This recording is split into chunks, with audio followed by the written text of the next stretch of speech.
Good morning, all of you. This is Tarang, and we are solving class 9, second chapter, Introduction to Linear Polynomial.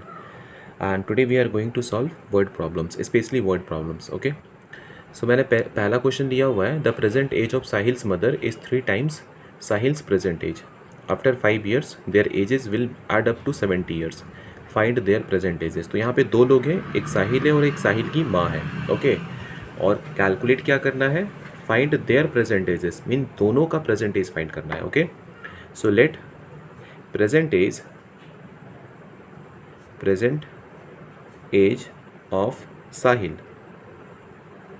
Sahil be x. मान लिया कि साहिल का present x क्या है, x है। Question के according क्या बोला गया था, the present age of Sahil's mother is 3 times Sahil's present age. तो present age of Sahil's mother कितना हो जाएगा, present age of Sahil's mother 3 times means ये हो जाएगा 3x। ओके, अब क्या बोला गया है, आफ्टर 5 years, आफ्टर 5 years। अब सोच के देखो 5 साल के बाद एज 5 बढ़ जाएगा, तो एज ऑफ साहिल का एज कितना हो जाएगा, x + 5, and age of Sahil's mother ये कितना हो जाएगा, 3x + 5। ओके, अगर मान लो पास्ट का एज बोलता तो माइनस कर देते हैं उतना साल, अगर फ्यूचर का बोला जाता है तो जितना ईयर्स बोला जाएगा उतना प्लस किया जाता है। ओके, अब देखो क्वेश्चन में क्या बोला गया है, next statement, after 5 years their ages will add up to 70 years, means 5 years के बाद दोनों के एज को प्लस करने पर सम कितना आ रहा है, 70 years आ रहा है। तो लिखोगे according to the question ATQ, age of Sahil plus age of mother is equals to 70। बन गया इक्वेशन, x + 3x ये हो गया 4x, 5 + 5 ये 10 हो गया, इज इक्वल्स टू 70। 4x छोड़ दो, 10 को ले चलो राइट साइड, तो 70 - 10, 70 में से 10 माइनस करोगे तो 60 आ जाएगा। तो 4x इज इक्वल्स टू आ गया 60, 4 से ये कैंसिल होगा 15 टाइम्स में, x is equals to 15। x क्या था, साहिल का प्रेजेंट एज था, ठीक है, और मदर का प्रेजेंट एज क्या था, 3x, means 3 × 15 means 45। Okay, this means present age of Sahil is 15 years, therefore present age of Sahil, जो कि x हम लोगों ने एज्यूम किया था, x क्या आया 15 years, और present age of Sahil's mother ये हम लोगों ने एज्यूम किया था 3x, तो 3 × 15 कितना आ गया, 45 years। ओके, अब बढ़ते हैं नेक्स्ट क्वेश्चन की तरफ। देखो नेक्स्ट क्वेश्चन बोला जा रहा है the difference between 2 positive integers is 63। दो पॉजिटिव इंटीजर है और दोनों के बीच का डिफरेंस क्या है, 63 है। The ratio of 2 integers is 2:5, find the integers. याद रखो कि जब भी रेशियो गिवन है तो x के टर्म्स में एक्चुअल फिगर एज्यूम कर लेना होता है। तो यहाँ पर सबसे पहले एज्यूम कर लोगे, let the integers be 2x and 5x। Ratio दिया हुआ था 2:5, तो हम लोगों ने इंटीजर्स मान लिया, पहला 2x है और दूसरा 5x है। अब क्वेश्चन के अकॉर्डिंग टू द क्वेश्चन क्या बोला जा रहा है, दोनों पॉजिटिव इंटीजर्स के बीच का डिफरेंस कितना है, 63 है। So 5x - 2x is equal to 63। अब इसे सॉल्व करो। सो 5x में से 2x माइनस करोगे तो बचेगा 3x। अब 3 से ये नंबर कट सकता है, 3 × 2 = 3 बन जा, तो x का वैल्यू आ गया 21। ओके, इंटीजर्स क्या क्या एज्यूम किया था हम लोगों ने, 2x and 5x, therefore integers are first था 2x मीन्स 2 × 21, मल्टीप्लाई करो ये हो जाएगा 2, 4, 42, और सेकंड इंटीजर हो जाएगा जो कि 5x हम लोगों ने एज्यूम किया था, मीन्स 5 × 21, मल्टीप्लाई कर लो, 5 × 1 = 5, 5 × 2 = 10। Okay, therefore integers are 42 and 10, 105। Okay, बढ़ते हैं नेक्स्ट क्वेश्चन की तरफ। So the next question is, Ruby has 3 times as many 2 rupee coins as she has 5 rupee coins. Means एक लड़की का जिक्र किया गया, एक बच्ची का जिसका नाम रूबी है, उसके पास 2 तरह के कॉइन्स है, एक 3 रुपी कॉइन्स है और एक 5 रुपी कॉइन्स है, ठीक है। और टोटल काउंट करने पर पैसे हो रहे हैं 88 रुपीज़। पूछा गया है how many coins does she have of each type, means 2 रुपी के कितने कॉइन्स है और 5 रुपी के कितने कॉइन्स है। ओके, तो सबसे पहले एज्यूम कर लो, लेट नंबर ऑफ, देखो क्या बोला गया है, Ruby has 3 times as many 2 rupee coins as 5 rupee coins. तो 2 रुपी कॉइन्स ज़्यादा है ना, 3 टाइम्स है, तो मान लो नंबर ऑफ ₹5 कॉइन्स BX, तो नंबर ऑफ ₹2 कॉइन्स भी कितना हो जाएगा 3x, क्योंकि क्वेश्चन में क्या बोला गया है, Ruby has 3 times as many 2 rupee coins as 5 rupee coins. Okay, now according to the question, देखो हम लोगों को पता है कि अगर नंबर ऑफ कॉइन्स या नंबर ऑफ नोट्स की बात की जाती को वैल्यू से मल्टीप्लाई किया जाए तो टोटल कितना पैसा या रुपीज़ होगा वो निकल आएगा। फॉर एग्जांपल अगर मान लो आपके पास 100 का 2 नोट्स है तो 200 हो गया, 100 का 3 नोट्स है तो 300 हो गया। तो एक नोट का वैल्यू को नंबर ऑफ नोट से मल्टीप्लाई करने पर टोटल वैल्यू आ जाता है। वैसे ही यहाँ पर ₹5 के कितने कॉइन्स है x, ₹2 के कितने कॉइन्स है 3x, तो मल्टीप्लाई करोगे इसे तो टोटल वैल्यू निकल जाएगा।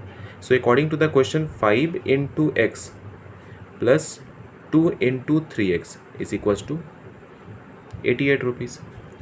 सॉल्व करो, 5 × x इज़ 5x, ये 2 3 जा 6x हो गया इज इक्वल्स टू 88। 5 + 6 होता है 11x इज इक्वल्स टू 88, ये 11 से कटेगा, 11 8 जा 88, तो x का वैल्यू आ गया 8।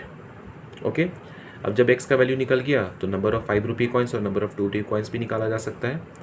बारी बारी से निकालना शुरू करो। देयरफॉर नंबर ऑफ ₹5 कॉइन्स जो आपने x एज्यूम किया था 8 आया, एंड नंबर ऑफ ₹2 कॉइन्स जिसे आपने 3x एज्यूम किया था मीन्स 3 × 8, 8 3 जा 24, तो 2 रुपीज़ के कितने कॉइन्स हैं 24 और 8 रुपीज़ के कितने कॉइन्स हैं 8। ओके, बढ़ते हैं नेक्स्ट क्वेश्चन की तरफ। नेक्स्ट क्वेश्चन बोला जा रहा है, farmer cuts 300 fees fence into 2 pieces of different size. तो ये मान लो एक फेंस है जिसका टोटल लेंथ दिया हुआ था 300 फीट। ओके, इसको फार्मर ने 2 पीस में डिवाइड किया है, दोनों का साइज़ अलग अलग है। ये फर्स्ट वाला मान लो x है, तो सेकंड कितना हो जाएगा 300 - x, ये सेकंड पार्ट हो गया। Okay, first part x and second part 300 - x। Okay, a farmer cuts a 300 feet fence into 2 pieces of different sizes. The longer piece is 4 times as long as shorter piece. So first assume करो, let first piece be of length x, okay, and second piece be 300 - x। Okay, अगर first piece x assume करो तो second कितना हो जाएगा 300 - x हो जाएगा, क्योंकि टोटल लेंथ 300 है। Now according to the question, okay, जो लॉन्गर पीस है पता तो है नहीं इसमें लॉन्गर पीस कौन सा है, मान लो x ही लॉन्गर पीस है, यही लॉन्गर है। सो लॉन्गर पीस इज़ 4 टाइम्स, तो ये 4 टाइम्स है, और शॉर्टर पीस क्या हो जाएगा 300 - x हो जाएगा। तो मान लो कि ये लॉन्गर पीस था तो ये 4 टाइम्स है, तो इक्वेट करने के लिए 4 किधर मल्टीप्लाई करोगे राइट साइड।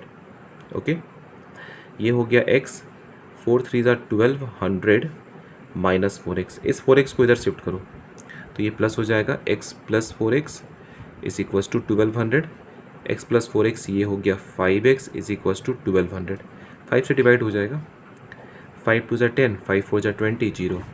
सो x कितना आ गया 240 आ गया। ओके, देयरफॉर जो फर्स्ट पीस था ना वो x था, x मीन्स 240 फीट, और जो सेकंड पीस था वो हम लोगों ने लिया था 300 - x मीन्स 300 - 240, तो ये आ जाएगा 60, और आंसर आएगा फीट में 60 फीट। ओके, तो आज की वीडियो में बस इतना ही। नेक्स्ट क्लास में इसी से रिलेटेड कुछ और भी क्वेश्चंस किए जाएंगे। अच्छा रुक जाओ, एक और क्वेश्चन है जो बता ही देता हूँ, वर्ड प्रॉब्लम का ही है, एनसीईआरटी का। ओके, तो लास्ट क्वेश्चन हम लोगों ने लिया हुआ है आज का।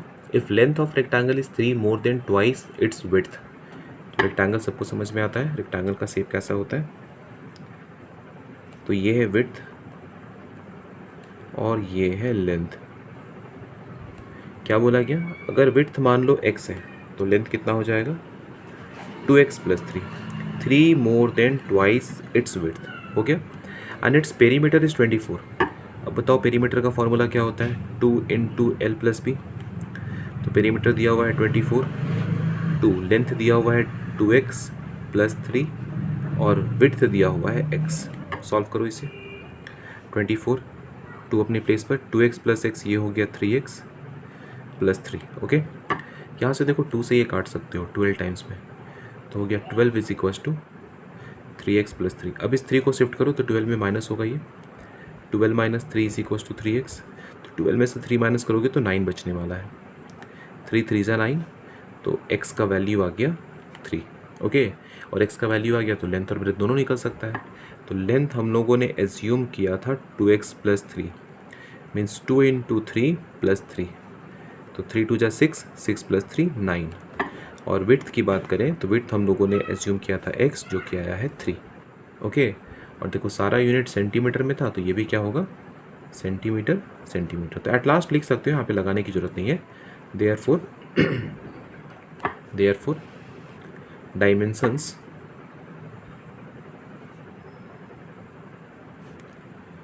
Are 9 centimetre and 3 centimetre. Okay, तो ऑलमोस्ट एनसीईआरटी बुक में दिए हुए जितने 1 वेरिएबल के क्वेश्चंस थे वो हम लोगों ने सॉल्व कर लिया। तो नेक्स्ट क्लास में हम लोग इसके आगे की चीज़ों को पढ़ना शुरू करेंगे, जिसमें स्पेशली हम लोगों ने देखना है एक्सप्लोरिंग लीनियर पैटर्न्स। ओके, तो आज के लिए बस इतना ही। Thank you.